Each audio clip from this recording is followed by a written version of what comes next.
Hey everybody, it's Rob here from Apple at the Core with our first video on the site today. We're going to look at the iPhone 6 Plus that I picked up yesterday at my local Apple store in Altamont Springs. Let's first take a look at the box. The box is pretty simple. It actually just has a silhouette of the phone on the top. I don't know if you can make that out. And the word iPhone on it. And it's written in the color of the actual phone. So this one is written in gray. I've got the space gray. 64 gigabyte. Let's go ahead and open up the box. Easier said than done. Alright. The inside, we've got the usual suspects. We've got some quick start guide and some Apple stickers that everybody loves. We also have a new set of earbuds, which I like, a power plug, and a USB to Lightning connector. And that's it in the box. Now for the main attraction. Here we go. Look at that. It's the iPhone 6 Plus. It's a 5.5-inch Retina HD screen. And it is a massive phone. That is a big phone right there. In comparison, last year I used a HTC One while I waited for Apple to come out with a bigger screen, and that is 4.7 inches. So that's a good indicator of what the iPhone 6 will look like compared to the 6 Plus, if you're curious what they would look like side by side. Enough of that. So here it is. Here's the front. Here's the back. On the back, we have these lines here are actually the antennas. You can barely feel them when you run your finger across. It's pretty smooth. You have your Apple logo, of course. You've got your camera lens, but actually protrudes out a little bit now because the iPhone is so thin. They actually, to get a good quality camera, you need depth, so you actually they had to protrude it out a little bit. I will probably end up getting some sort of case eventually just to keep myself from scratching it up. This particular phone is 7.1 millimeters thick. The iPhone 6 is 6.9.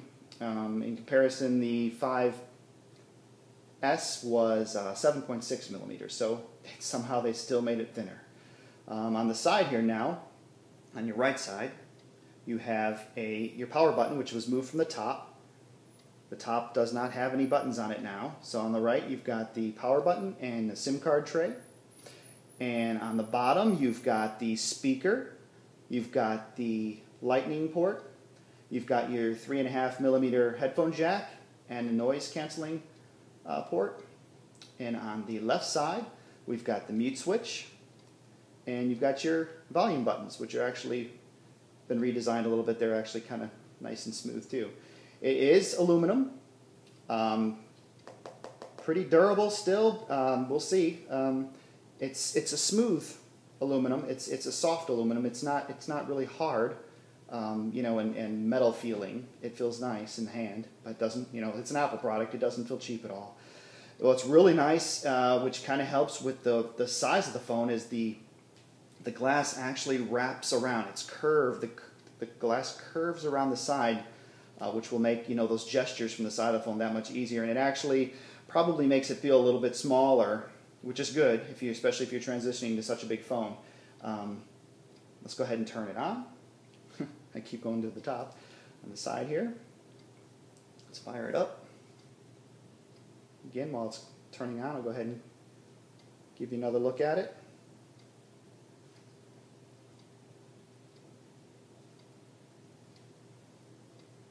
It's really, really nicely made.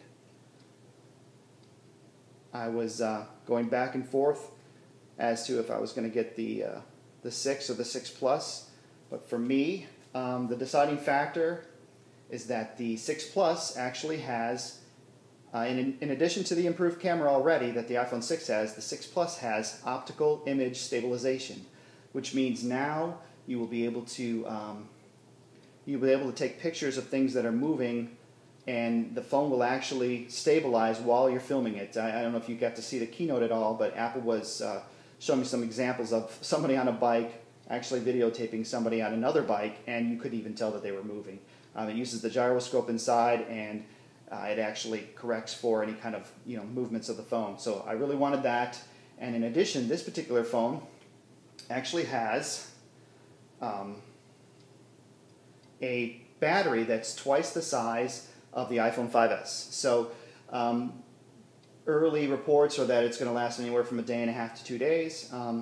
We'll see about that. But if it lasts through a full day till I go to bed at night, I will be happy because I'm going to plug it in anyway. So the battery was a big deciding factor for me as well. So here it is turned on. It's got that gorgeous Retina screen, Retina HD screen. The 6 Plus here has 401 pixels per square inch. The 6 is still the 326, which Apple's set as their standard for their Retina screens, which supposedly anything higher than that, it's indistinguishable with the human eye with 20/20 vision. But the 401 pixels per square inch, it's a very nice, sharp text, sharp pictures. It really looks nice. Again, it's hard to do it justice with a video, but these are the standard apps that come on the phone. Now we also have the Health app, which will incorporate a lot of fitness and health tracking functions in the phone, which you will be able to tie into the Apple Watch eventually next year when it comes out. And that is a look at the iPhone 6 Plus. Oh yeah, one other quick thing I wanted to show you was the actual the fact that you can't reach as hard. You can see one-handed use is a little bit more restricted now. I can't really use a lot of the icons on the top with my one hand, even and I've got pretty average sized hands, medium to average. Now Apple's come out with this thing called reachability, and which is where you tap on the home button twice and it slides the screen down so that you can actually reach everything from the very top. Now it'll slide back up by itself eventually, or you can tap it and it'll go up on its own. So while it's actually doing that, while it's in that mode, you can swipe between screens as well. So you can swipe to another screen and reach up to the top there too. This is available also in the iPhone 6, but it's especially useful in the 6 Plus when you have such a large screen. So that will really help people who want to maintain that one-handed function with a lot of the apps that they use. So that's our quick look at the iPhone 6 Plus. Thanks for watching. Tune back in. We will be doing lots of tips and tricks and how-tos on iOS 8 and the iPhone coming up in the near future. If you have anything you want us to go ahead and cover, I'd love to hear from you. If you could leave a comment in the section below, that'd be great. Thanks again. Rob from Apple at the Core.